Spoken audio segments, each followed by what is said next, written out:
How to set the auto power off function. Press the menu button located here. Use the up and down buttons to select settings and press enter.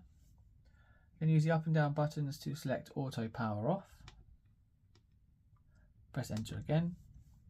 Once you're on this screen, use the up and down buttons to make your selection and press enter. When you're finished, press the menu button to go back to the home screen. This setting can be set to either on or off.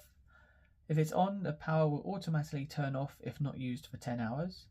And if it's set to off, power will not turn off automatically.